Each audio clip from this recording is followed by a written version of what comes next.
Tamil Nadu BJP के अध्यक्ष रहे अन्नामलाई ने पार्टी से इस्तीफा दे दिया है और आज बीजेपी अध्यक्ष नितिन नवीन ने इस्तीफा स्वीकार कर लिया। बीजेपी ने अन्नामलाई का इस्तीफा एक्सपेक्ट किया। इसके अलावा बीजेपी अध्यक्ष नितिन नवीन ने तत्काल प्रभाव से इसे स्वीकार कर लिया है। बीजेपी की तरफ से जारी प्रेस रिलीज में लिखा गया कि अन्नामलाई अब बीजेपी के प्राथमिक सदस्य नहीं है। अन्नामलाई के इस्तीफे के बाद बीजेपी अध्यक्ष नयनार नागेंद्रन ने कहा कि उनके जाने से पार्टी पर असर नहीं पड़ेगा।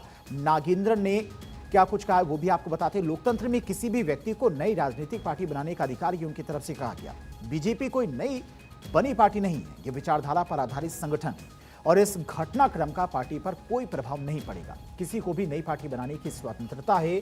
अन्नामलाई की बीजेपी छोड़ने से पार्टी पर कोई असर नहीं होगा। राज्य के अधिकारों को महत्व नहीं दिए जाने का आरोप भी गलत है। इस्तीफा स्वीकार करने के बाद अन्नामलाई ने नई राजनीतिक पार्टी बनाने का ऐलान कर राज्य की राजनीति में नई हलचल पैदा कर दी। उन्होंने कहा कि उनकी पार्टी 2021 के तमिलनाडु विधानसभा चुनाव में हिस्सा लेगी। पूर्व आईपीएस अधिकारी की नौकरी छोड़कर सियासत में कदम रखने वाले अन्नामलाई 2020 में बीजेपी में शामिल हुए थे और 2021 से 2025 तक तमिलनाडु भाजपा के अध्यक्ष रहे।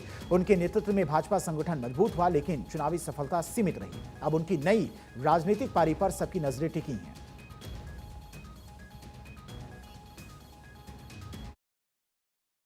अन्नामलाई का इस्तीफा, नई पार्टी की घोषणा और चुनाव लड़ने का ऐलान, और इन सब के साथ शुरू हुई तमिलनाडु से लेकर दिल्ली तक राजनीतिक हलचल।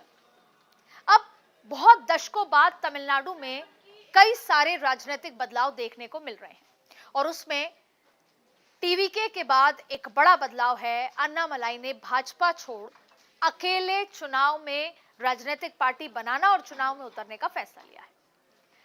अन्नामलाई ने भाजपा के नेताओं को इस्तीफा दिया, अपनी नाराजगी जताई। प्रदेश अध्यक्ष होने के बाद उनको दरकिनार कर दिया गया, उनके लोगों को पार्टी में शामिल नहीं होने दिया और इसके बाद उन्होंने फैसला लिया कि अब वो चुनाव अकेले लड़ेंगे, अपनी पॉलिटिकल पार्टी अकेले बड़ा करेंगे। लेकिन इन बड़े बदलाव के बीच में 2029 में इसके रुझान आने शुरू होंगे।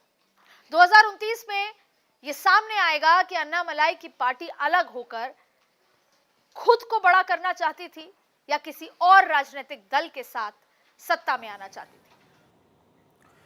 अन्नामलाई के इस्तीफे के बाद में पार्टी के कई और नेताओं ने इस्तीफा दे दिया। तमिलनाडु बीजेपी के उपाध्यक्ष कारू नागराजन और स्टेट सेक्रेटरी सुमिति वेंकटेश ने पार्टी की प्राथमिक सदस्यता से अपना इस्तीफा दे दिया है।